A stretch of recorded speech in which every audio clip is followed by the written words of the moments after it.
Thank you. I think in Thank you, Honorable Vice Chairman, sir.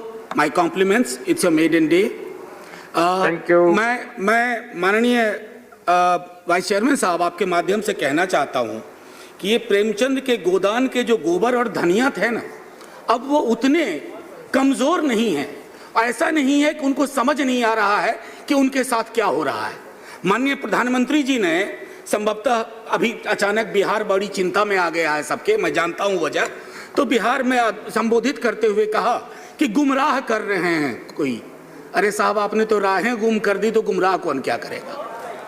Number 3, आज इससे पहले कि मैं बिल पे बोलूं, मैं तमाम दलों से अपील करता हूं, और ये हृदय विदारक अपील है कि दलों के दायरे से ऊपर बढ़िए, क्योंकि किसानों ने व्हिप जारी कर दिया है। आपको यह तय करना है कि दल के इतिहास में रहिएगा या किसानों के दिल के इतिहास में रहिएगा, ये आपको तय करना होगा। मैं आपको कह रहा हूं कि कॉन्ट्रैक्ट फार्मिंग ये निर्बलीकरण का जरिया है, निर्बलीकरण का। किसान की समझ आखिर क्या है? मुझे तो लगता है कई दफा, मैं माफी के साथ कहता हूं, हमारे मंत्री महोदय संजीदा व्यक्ति हैं, लेकिन क्या संकल्पना किसानों की हॉलीवुड की फिल्मों से लेके आ रहे हैं क्या? हिंदुस्तान के किसान को समझते हैं आप? छोटे मझोले जोत के। मैं एक परिवार से आता हूं, कल्पना करिए बिहार में, उत्तर प्रदेश के पूर्वी इलाके में 4 कट्ठा, 5 कट्ठा, 6 कट्ठा, 1 बीघा, जो कंजम्पशन से थोड़ा ऊपर, उसकी खरीद के लिए शार्क आएगा वहां, उसके उत्पाद के खरीद के लिए। मैं समझता हूं थोड़ा चिंतन, थोड़ी संजीदगी होनी चाहिए। मेजॉरिटी बहुत टेंडेंसी प्रोड्यूस करती है। इस तरह के, जो मैंने पहले भी कहा, लो हैंगिंग फ्रूट से बचना चाहिए। एपीएमसी में करप्शन के इश्यूज है, मैं मानता हूं, लेकिन ऐसा तो आप नहीं कर सकते हैं ना कि आप you throw the baby with the bath water. Shanta Kumar committee ने आपसे पहले कहा था, उसके कुछ सुझाव थे। अब शांता कुमार जी तो विपक्ष के नहीं थे, आपकी पार्टी के हैं, उनको सुन लेते। अच्छा, जमाखोरों, बिचौलियों को खत्म करना चाहते हैं, तो आपके, जो मैं बिल का अध्ययन करता हूं, तो आप रोहू कतला को हटा करके शार्क को ला रहे हैं। कमाल कर रहे हैं साहब, कमाल कर रहे हैं। हमारा अनुभव यह भी बताता है कि कॉन्ट्रैक्ट फार्मिंग मूलतः कैश क्रॉप्स के इर्द गिर्द घूमता है। वैसे ही फसलों का क्या होगा, खाद्य की फसलों का क्या होगा, उस पर आपका नजरिया मैं समझता हूं। मैं जैसे बिहार को लेकर के कह सकता हूं, आपकी एमएसपी निर्धारित है मक्के के लिए कुछ, सर 700 रुपए नीचे में खरीद होती है, क्योंकि किसान की संकल्पना करनी होगी। 5 कट्ठा जमीन है मेरे पास, मैंने प्याज उपजाया है, प्याज को निपटा करके अगली फसल लगाऊंगा। सर, कल मैं आपके माध्यम से कहना चाहता हूं कि किसान के बारे में, उसकी संपूर्णता में सोचिए, वो किसान आपसे क्या चाह रहा है।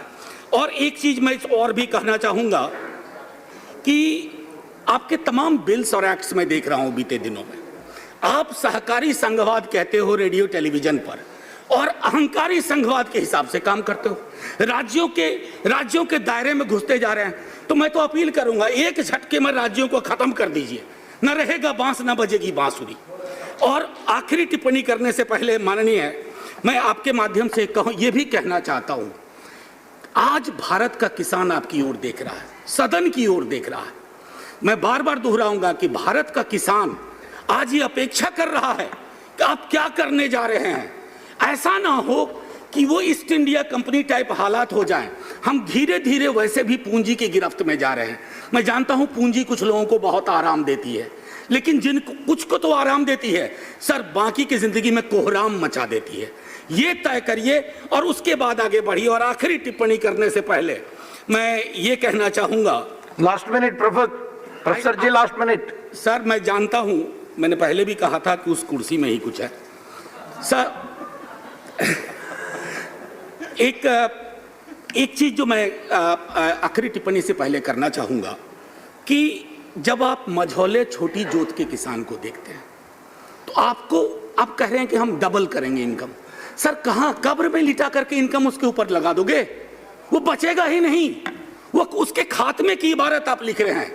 आज मैं कहना चाहता हूं कि सदन अगर ये बिल पास करता है तो आप ऑबिचुअरी लिख रहे हैं इंडियन फार्मिंग कम्युनिटी की, भारतीय किसानों की। लेकिन हाँ, जो मैंने पहले कहा कि किसानों ने व्हिप जारी कर दिया है, सर, ये कहानी हरियाणा पंजाब तक नहीं रहेगी, ये बिहार तक ये जाएगी, क्योंकि ये नहीं हो सकता। मैं तो मानता हूं भाजपा के भी हमारे मित्र, वो भी एक बार सोचे क्या करने आप जा रहे हैं? और आखिरी सर, Thank you. बस सर, इकबाल कह गए थे, बस जय हिंद बोलना दीजिए ना, कि जिस खेत से दहका को मयसर न हो रोजी, उस खेत के हर खोसा गंदूम को जला दो।